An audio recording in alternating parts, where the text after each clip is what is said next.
ನಾನೆಲ್ಲ ಪುಣ್ಯಾತ್ಮ ಈಗ ಮಾಡವನೆ 9 10 ತಿಂಗಳಿಂದ ಪುಣ್ಯಾತ್ಮ 5ನೇ ತಿಂಗಳಲ್ಲಿ ಮಾಡಿರೋ SIT ಲೆಟರ್ ನಮ್ಗೆ ಕೊಡ್ತಾನೆ ಇಸ್ಕೊಂಡು ಹೋಗ್ರಿ ಅಂತ. ಲಜ್ಜೆಗೆಟ್ಟ ಈ IPS ಅಧಿಕಾರಿಗಳು ಇದ್ರಷ್ಟು ಹೋದ್ರಷ್ಟು ರೀ. ಇವ್ರು ಯಾಕ್ರಿ ಇವರು ಒಂದು ಸಮಾಜ ಸೇವೆ ಮಾಡ್ತೀವಿ, ಜನಗಳ ಸೇವೆ ಮಾಡ್ತೀನಿ ಅಂದ್ಬಿಟ್ಟು ಇವತ್ತು ಡಾಕ್ಟರ್ ವಿಷ್ಣುವರ್ಧನ್ ಅವರಿಗೆ ಅಭಿಮಾನಿಗಳಿಗೆ ಎಷ್ಟು ದ್ರೋಹ ಮಾಡ್ತಾ ಇದ್ದಾರೆ ಇವರು. ಹಾಗಳಪ್ಪ DC ಕೇಸ್ ಹಾಕ್ತೇನೆಯ ಉಪವಿಭಾಗಾಧಿಕಾರಿ ತಹಸೀಲ್ದಾರ್ DC ಉಪ ತಹಸೀಲ್ದಾರ್ ಹಾಕೊಳ್ರಿ ಕೇಸು. ಈಗೇನು ಮನುಷ್ಯರ ನೀವು? ಮನುಷ್ಯರೇನ್ರಿ ನೀವು? ಯಾಕೆ ನನ್ನ ಮನವಿಗೆ ಲೆಕ್ಕಾಚಾರವಾಗಿ ನೀವು ಹೆಂಗೆ ನೀವು ನನಗೆ ಮನವಿಗೆ ಸ್ಪಂದಿಸಿಲ್ಲ, ಲೆಟರ್ ಕೊಟ್ಟಿಲ್ಲ, ಯಾಕೆ ನೀವು ಇದು ಮಾಡಿಲ್ಲ?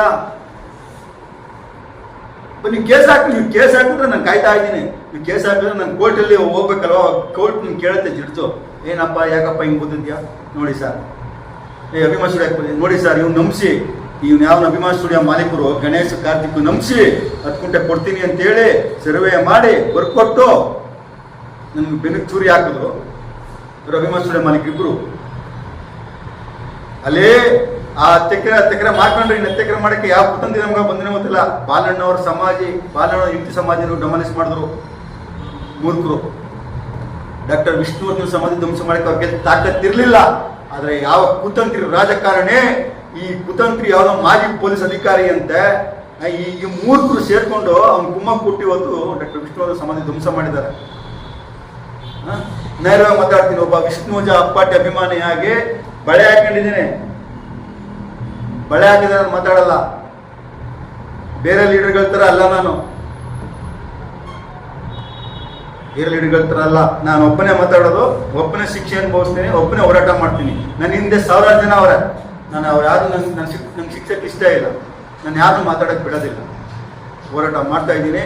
ಇವತ್ತು ಈ ಬಗ್ಗೆ ಇರಲಿ, ಈ ಕುತಂತ್ರಿ ಅಧಿಕಾರಿಗಳು, ಈ ಕುತಂತ್ರಿ ಕೆಲವು ಪೊಲೀಸ್ ಅಧಿಕಾರಿಗಳ ಕುಮ್ಮಕ್ಕಿಂದ ಇವತ್ತು ಅಭಿಮಾನ್ ಸ್ಟುಡಿಯೋ ಮಾಲೀಕರ ಧ್ವಂಸ ಮಾಡಿದ್ದಾನೆ, ಇನ್ನೂ ದುಂಡಾವರ್ತನೆ ಮಾಡ್ತಾ ಇದ್ದಾನೆ. ಮಾಡಲಿ ಅವನು ಯಾರು ಕಾರ್ತಿಕ್ ಅಪ್ಪ ಗಣೇಶ್ ಅವರಿದ್ರು, ನನಗೆ ಅವ್ರಿಗೆ ಧನ್ಯವಾದಗಳನ್ನು ತಿಳಿಸ್ತೀನಿ. ಅಯ್ಯಪ್ಪ ತುಂಬ ಒಳ್ಳೆಯವರು, ಬಾಲಣ್ಣವರ ಹಿರಿಮಗ, ಅವರು ಇದ್ದಿದ್ರೆ ಡಾಕ್ಟರ್ ವಿಷ್ಣು ಸಮಾಧಿ ಧ್ವಂಸ ಆಗ್ತಾ ಇರಲಿಲ್ಲ. ಈ ಮೊಮ್ಮಗ ಅದು ಯಾರ ಮಾತು ಕೇಳ್ಕೊಂಡು ಅದು ಏನು ಕೇಳ್ಕೊಂಡ ಅಂದರೆ ಒಳ್ಳೆ ಸ್ನೇಹ ಭಾವದಿಂದ 8-10 ವರ್ಷ ಇದ್ದ. ಗೌಡ್ರೆ ಗೌಡ್ರೆ ಗೌಡ್ರೆ ಗೌಡ್ರೆ ಗೌಡ್ರಿಗೆ ಬಗ್ನಿಗೆ ಊಟ ಇಕ್ಬಿಟ್ಟು ಗೌಡ್ರನ್ನೇ ವಿಲನ್ ಮಾಡಕ್ಕೆ ಹೋಗಿದ್ದಾನೆ ಕರ್ನಾಟಕದದ್ದು ಅಂತ. ಯಾರು ದೊಡ್ಡ ನಿರ್ಮಾಪಕರಿಗೆ ಅವ್ರಿಗೆ ಇವ್ರಿಗೆ ಹೇಳಿ ರಾಜು ಗೌಡ್ರಿಂದ ನಾನು ವಿಷ್ಣು ಸಮಾಜ ಕೆಡಗಿದ್ದು. ಹೇ ಮೂರ್ಖ, ನಿನಗೆ ಒಬ್ಬ ತಾಕತ್ತಿದ್ರೆ ಆರ್ಡರ್ ತಕೊಂಡು ಕೆಡಗಿದ್ದೀನಿ ಅಂತೇಳೋ. ನಾನು ಬಂದಿದ್ದೇನೋ 10 ಗಂಟೆ ಬರ್ಕೊಡ್ತೀನಿ ಅಂತ. ಏನಪ್ಪ ನಾನು ನೀನೇ ಬರ್ಕೊಟ್ಟೆ, ಇದೆಲ್ಲ ವಿಡಿಯೋ ಇದೆಯಲ್ಲಪ್ಪ, ನಂಗೆ ಅಣ್ಣೆ ಬರೋಣ ಗೊತ್ತು, ಅಭಿಮಾನಿಗಳು ಗೊತ್ತು, ನೀನೇನು ಮಾಡ್ಕೊಳಕ್ಕಾಗಲ್ಲ, ಯಾವೊಂದು ನೀನು ಮಾಡ್ಕೊಳಕ್ಕಾಗೋದಿಲ್ಲ. ಅರ್ಥ ಆಯ್ತಾ? ಇದೇ ಕಾನೂನು ಹೋರಾಟ ಇದೆ ಸರ್, ಅದೇನು ಮಾಡ್ಕೋತಾರೆ ಮಾಡ್ಕೊಳ್ಳಿ. ನಾವು ಮೇಲೆ 75ನೇ ಜನ್ಮದಿನೋತ್ಸವದಲ್ಲಿ ಮತ್ತು 15ನೇ ಪುಣ್ಯಸ್ಮರಣೆಯಲ್ಲಿ ನಮಗೆ ತುಂಬ ದಬ್ಬಾಳಿಕೆ ದೌರ್ಜನ್ಯ ಆಯ್ತು, ಕೇಸ್ ಹಾಕಿದ್ದೀವಿ. ಈ ಪೊಲೀಸ್ ಇಲಾಖೆ ಚಾರ್ಜ್ ಶೀಟ್ ಹಾಕಕ್ಕೆ 5 ತಿಂಗಳು ಬೇಕೇನ್ರಿ? ಚಾರ್ಜ್ ಶೀಟ್ ಹಾಕಕ್ಕೆ ಅಲ್ಲ ರೀ, ಸಿಂಪಲ್ ಕೇಸ್ ರೀ ಇದು. ಅಭಿಮಾನಿಗಳು ಹೊಡೆದಿದ್ದಾರೆ, ಕಾರ್ಯಕ್ರಮ ಗಟ್ಟಿಪಡಿಸಿದ್ದಾರೆ, ಪೆಂಡಾಲ್ನ ಕಿತ್ತಾಕಿದ್ದಾರೆ, DC ಆಡಿದ್ರು ದುರುಪಯೋಗ ಪಡಿಸ್ಕೊಂಡಿದ್ದಾರೆ ಪೊಲೀಸ್ ಇಲಾಖೆನ. ಆ ಚಾರ್ಜ್ ಶೀಟ್ ಹಾಕಿಲ್ಲ, ಅವರು ಕೇಸ್ FIR ಮಾಡಿಲ್ಲ, ಕೋರ್ಟಿಂದ FIR ಹಾಕ್ಸಿದ್ವಿ. ಚಾರ್ಜ್ ಶೀಟ್ ಹಾಕಕ್ಕೆ 4-5 ತಿಂಗಳು ಬೇಕಂದ್ರೆ ಅಂದ್ರೆ ಲೆಕ್ಕ ಹಾಕೊಳ್ಳಿ.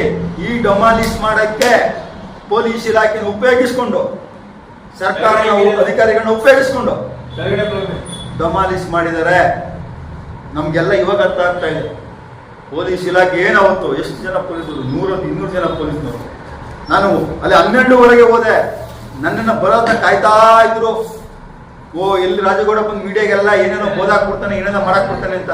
ಇಮ್ಮಿಡಿಯೇಟ್ಲಿ ಆ ಕೆಂಗೇರಿ ಪೊಲೀಸ್ನವ್ರು ಇಮ್ಮಿಡಿಯೇಟ್ಲಿ ಹೋದ ತಕ್ಷಣ ಅರೆಸ್ಟ್ ಮಾಡಿದ್ರು. ನನಗೆ ಹೋದ ತಕ್ಷಣ ಇಮ್ಮಿಡಿಯೇಟ್ಲಿ 1 ಗಂಟೆಗೆ ಅರೆಸ್ಟ್ ಮಾಡಿದ್ರು ಸ್ವಾಮಿ.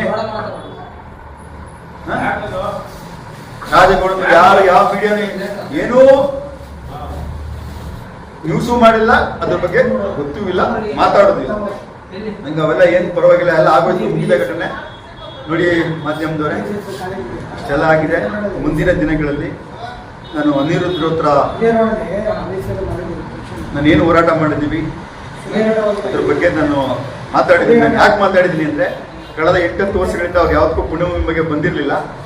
ಡಮಾಲಿಸ್ ಆದಮೇಲೆ ಶ್ರೀಮತಿ ಭಾರತಿ ವಿಷ್ಣುವರ್ಧನ್ ಹಾಗೂ ಅನಿರುದ್ರವರು ಮುಖ್ಯಮಂತ್ರಿಗಳನ್ನ ಭೇಟಿ ಮಾಡಿ ಅಭಿಮಾನಿಗಳಿಗೆ ಅದ್ರ ಮುಂದೆ ಬಿಟ್ಕಡಿ ಆ ಸಮಾಧಿ ಧ್ವಂಸಗಳನ್ನ ಕಟ್ಕೊಡ್ತೀವಿ ಅಂತ ಹೇಳಿದ್ದಕ್ಕೆ ನಾವು ಅವ್ರ ಗೌರವ ಕೊಟ್ಟು ನಾನು 3 ತಿಂಗಳಿಂದ ನಾನು ಎಷ್ಟು ಸೈಲೆಂಟ್ ಆಗಿದ್ದೆ ಅಂದರೆ ಅಷ್ಟು ಸೈಲೆಂಟ್ ಆಗಿದ್ದೆ. ಆದರೆ ಕಾನೂನು ಹೋರಾಟ ಮಾಡಲೇಬೇಕಲ್ಲ, ಉತ್ತರ ಕೊಡಬೇಕು. ಅಭಿಮಾನಿಗಳು 106 ಫೋನ್ಗಳು ಬರುತ್ತೆ, ಗೌಡ್ರೆ ಏನು ಮಾಡಿದ್ರೆ ನಾವು ನಿಮ್ಮನ್ನ ಕೇಳಿದ್ರೆ ಇನ್ಯಾವನು ಕೇಳುವ, ಯಾವನು ಹೋರಾಟ ಮಾಡ್ತಾರೆ, ಎಲ್ಲ ಬಿಲ್ಡಪ್ ತಗೋತಾರೆ ಮಾಧ್ಯಮದಲ್ಲಿ, ಅದು ಮಾಡಿದೆ ಇದು ಮಾಡಿದೆ ಇದು ಮಾಡಿದೆ ಇದು ಮಾಡಿದೆ ಅಂತ ಕೇಳಿದ್ರೆ ಯಾರು ಉತ್ತರ ಇಲ್ಲ. ನೀವೇ ಹೋರಾಟ ಮಾಡ್ತಾ ಇರೋದು ಕಾನೂನು ಹೋರಾಟ. ನಾವು ನಿಮ್ಮನ್ನೇ ಕೇಳ್ತೀವಿ, ಏನಾಯ್ತು ಪುಣ್ಯಭೂಮಿ, ಏನು ಕೇಸು, ಏನು, ನಾವು ಉತ್ತರ ಕೊಡ್ಲೇಬೇಕಲ್ಲಪ್ಪ, ಉತ್ತರ ಕೊಡ್ಲೇಬೇಕು. ಉತ್ತರ ಕೊಡ್ತಾ ಇದ್ದೀನಿ, ಇವತ್ತು ಉತ್ತರ ಕೊಡ್ತಾ ಇದ್ದೀನಿ. ಹಾಗಾಗಿ ಇದು ಸಂಬಂಧಪಟ್ಟಂತೆ ಭಾರತಿ ವಿಷ್ಣುವರ್ಧನ್ ಯಾವಾಗ ಎಂಟ್ರಿ ಕೊಟ್ಟು ನಾನು ಅವ್ರಿಗೆ ನಾನು ಫೋನ್ ಮಾಡಲೇಬೇಕು ಅಂತ ನಾನು ಅವ್ರನ್ನ ನಿಮ್ಮ ಮಾಧ್ಯಮದ ನಾನು ಕ್ಷಮೆ ಕೇಳಿದ್ದೀನಿ. ಈ ಪುಣ್ಯಭೂಮಿ ಬಗ್ಗೆ ಬರೆದಿರೋದಕ್ಕೆ ಬಂದಿದ್ದ ಮೇಲೆ ನಾವು ಶ್ರೀಮತಿ ಭಾರತಿ ವಿಷ್ಣುವರ್ಧನ್ ನಾವು ಗೌರವ ಕೊಡ್ತೀವಿ, ಅವರಿಂದ ನಾವು ಇರ್ತೀವಿ. ಮೊನ್ನೆ ಡಿಸೆಂಬರ್ 25 ಈ 2025 ನಾನು ಫೋನ್ ಕರೆ ಮಾಡಿದ್ದೆ. ಸರ್ ಹೀಗೆ ಸರ್ಕಾರ ನಮ್ಮ ಅನುಮತಿನೂ ಕೊಟ್ಟಿಲ್ಲ, ಸರ್ಕಾರ ಈಗ ಹೊಸಕೊಡಿಸ್ಕೊಂಡಿಲ್ಲ, ಒಂದೇ 1% ಕೆಲಸ ಮಾಡಿಲ್ಲ. ಇದರ ಹಿಂದೆ ಉಪವಿಭಾಗಾಧಿಕಾರಿಗಳು, ತಹಸೀಲ್ದಾರರು ಎಲ್ಲ ಸೇರಿಕೊಂಡು ಅರಣ್ಯಕ್ಕೆ ಸೇರಿಕೊಂಡು ನಮಗೆ ಮುನ್ಪೂಚಿ ಹಚ್ಚಿದ್ದಾರೆ. ಎಲ್ಲ ಸೇರಿಕೊಂಡು ಅಭಿಮಾನಿಗಳ ಸೇರಿಕೊಂಡು ಪೊಲೀಸ್ ಇಲಾಖೆ ದುರ್ಬಳಕೆ ಮಾಡ್ಕೊಂಡು ನಮಗೆ ಅನ್ಯಾಯ ಮಾಡಿದ್ದಾರೆ. ಇವಾಗ ನಾವು ಕರ್ನಾಟಕ ರತ್ನ ಘೋಷಣೆ ಮಾಡಿ ಅದನ್ನೂ ಮಾಡಿಲ್ಲ. ಹಾಗಾಗಿ ಇದ್ರ ಬಗ್ಗೆ ನಾವು ಒಂದು ಹೋರಾಟ ಮಾಡಬೇಕು ಅಂತಿದ್ದೀವಿ. ನೀವೇ ನೇತೃತ್ವ ವಹಿಸ್ಕೊಳ್ಳಿ ಸರ್ ಅಂತ ನಾನು ಕೇಳಿದಾಗ ಅವರು ನನಗೆ ಟೈಮ್ ಕೊಡಿ, ಮಾತಾಡ್ತೀನಿ ನಾನು ಅಂತ ಹೇಳಿದ್ರು. ಹಾಗಾಗಿ ನಾನು ಟೈಮ್ ಕೊಟ್ಟೆ. ನಾನು ಹಂಗೂ ಡಿಸೆಂಬರ್ 29 ಫೋನ್ ಮಾಡಿದೆ, ಗೌಡ್ರೆ ನಾನು ಶೂಟಿಂಗ್ ಬಿಜಿ ಇದ್ದೀನಿ, ಮೈಸೂರು ಬೇರೆ ಕಾರ್ಯಕ್ರಮ ಐತೆ, ಅಲ್ಲಿಗೆ ಬನ್ನಿ, ಅಲ್ಲೇ ಮಾತಾಡೋಣ ಅಂತ ಮೈಸೂರು ಮಾಡ್ಕೋಕ್ಕೆ. ಇಲ್ಲ ಸರ್ ನಾನು ಇಲ್ಲಿ ಕಾರ್ಯಕ್ರಮ ಆಯೋಜನೆ ಮಾಡ್ಕೊಂಡಿದ್ದೀನಿ, ಪುಣ್ಯ ಸ್ಮರಣೆ ಆಯೋಜನೆ ಬೆಂಗಳೂರು ಇರಬೇಕಾಗುತ್ತೆ, ಇಲ್ಲಾಂದರೆ ಬರುವ ವರ್ಷ ಏನು ಗೊತ್ತು ನಾವು ಅಲ್ಲಿ ಭೇಟಿ ಮಾಡೋಣ, ಮಾತಾಡೋಣ ಬಿಡಿ ಅಂತ ಹೇಳಿದ್ದಾರೆ ಅನಿರುದ್ಧರು. ಹಾಗಾಗಿ ನಾವು ನಾಡಿನ ವಿಷ್ಣು ಅಭಿಮಾನಿಗಳನ್ನ ಸಂಘಟನೆಗಳ ಕೇಳ್ಕೊಳ್ಳೋದಿಷ್ಟೇ. ಇಲ್ಲಿವರೆಗೂ ನಾನು ನೀನು ಬೇಡ, ನಾವು ಯಾರು ಏನೂ ಬೇಡ. ಶ್ರೀಮತಿ ಭಾರತಿ ವಿಷ್ಣು ಅನಿರುದ್ಧವ್ರ ನೇತೃತ್ವದಲ್ಲೇ ಹೋರಾಟ ಮಾಡೋಣ. ಸರ್ಕಾರದ ಹತ್ರ ಅವರೇ ಮಾತಾಡಲಿ, 10 ಗುಂಟೆ ಕೊಡಲಿ, ಅವರೇ ಮರುಸ್ಥಾಪನೆ ಮಾಡ್ತಾರೆ. 10 ಗುಂಟೆ ಜಾಗಕ್ಕೆ ದುಡ್ಡು ಬೇಕಾ, ಅವ್ರ ನೇತೃತ್ವದಲ್ಲೇ, ಕುಟುಂಬ ನೇತೃತ್ವದಲ್ಲೇ ಮಾತುಕತೆ ಆಗಲಿ. ಇದನ್ನು ನಾನು 2 ವರ್ಷದಿಂದಲೇ ಮೀಡಿಯಾದಲ್ಲಿ ಹೇಳ್ಕೊಂಡ್ಬಂದಿದ್ದೀನಿ. ನಾವು ಯಾರು ಬೇಡ, ಅಮ್ಮನೇ ಬರಲಿ ಅಂತ ಈಗಲೂ ಅದನ್ನೇ ಹೇಳ್ತಾ ಇದ್ದೀವಿ. ಮಾತಾಡ್ಕೊಂಡು ತೀರ್ಮಾನ ಮಾಡ್ಕೊಂಡು ನಾವು ಅವ್ರ ಹಿಂದೆ ಡಾಕ್ಟರ್ ವಿಷ್ಣು ಅಪ್ಪಾಜಿ ಕುಟುಂಬ ನಾವು ಇರ್ತೀವಿ. ಕ್ರಮ ಏನೇ ತೀರ್ಮಾನ ತಗೊಳ್ಳಿ, ಧೈರ್ಯವಾಗಿ ತಗೊಳ್ಳಿ ಅಂತ ಕೇಳ್ತೀನಿ. ಇವಾಗಲಾದರೂ ಇಲ್ಲಿ ಗಂಟ ನೀವು ಸುಮ್ಮನಿದ್ರೆ ಇನ್ಮೇಲಾದರೂ ಧೈರ್ಯವಾಗಿ ನಾಡಿನ ವಿಷ್ಣು ಅಭಿಮಾನಿಗಳಿಗೆ ಹೋರಾಟಕ್ಕೆ ಕರೆ ಕೊಡಿ. ಸರ್ಕಾರದ ಜೊತೆ ಈಗ ನಿಂತ್ಕೊಳ್ಳಿ. ಸ್ಮಾರಕ ಮೈಸೂರಲ್ಲಾಗಿದೆ, ಬೇಡ, ಇದಕ್ಕೆ ನಿಂತ್ಕೊಳ್ಳಿ. ಹಿಂದೆ ನಿಂತ್ಕೊಂಡು ನಾವು ನಿಮ್ಮ ಹಿಂದೆ ಇರ್ತೀವಿ. ಇಲ್ಲಿ ಬೇರೆ ಯಾವನು ಬಲ ಬಿಚ್ಚೋದು ಬೇಡ, ಯಾವ ಲೀಡ್ರು, ಆ ಸಂಘ ಈ ಸಂಘ ನಾಯಕ ಯಾರು ಬೇಡ, ನಾವು ಮುಂದೆ ಇರ್ತೀವಿ ಅಂತ ಶ್ರೀಮತಿ ಅಪ್ಪಾಜಿ ಕುಟುಂಬಕ್ಕೆ ಕೇಳ್ಕೊತಾ ಇದ್ದೀನಿ.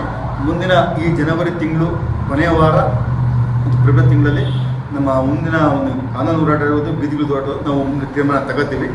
ಯಾಕೆಂದರೆ ಇಲ್ಲಿ ನನ್ನ ಒಬ್ಬನ ಸಂಘಟನೆ ಅಲ್ಲ, ನಾಡಿನಾದ್ಯಂತ ಸಾವಿರಾರು ಸಂಘಟನೆಗಳಿದೆ. ಅದ್ರ ಬಗ್ಗೆ ಭಾರತಿ ವಿಷ್ಣುವರ್ಧನ್ ಅವರು ಕರೆ ಕೊಟ್ಟರೆ ಎಲ್ಲರೂ ಬರಲೇಬೇಕಲ್ಲಿ. ಅವನು ಎಂಥವನೇ ಆಗಿರಲಿ, ಅಲ್ಲಿ ಅವ್ರ ಮುಂದೆ ನಿಂತ್ಕೊಬೇಕು ಹೋರಾಟಕ್ಕೆ. ನಾವಂತೂ ಅವ್ರ ಜೊತೆ ಇರ್ತೀವಿ.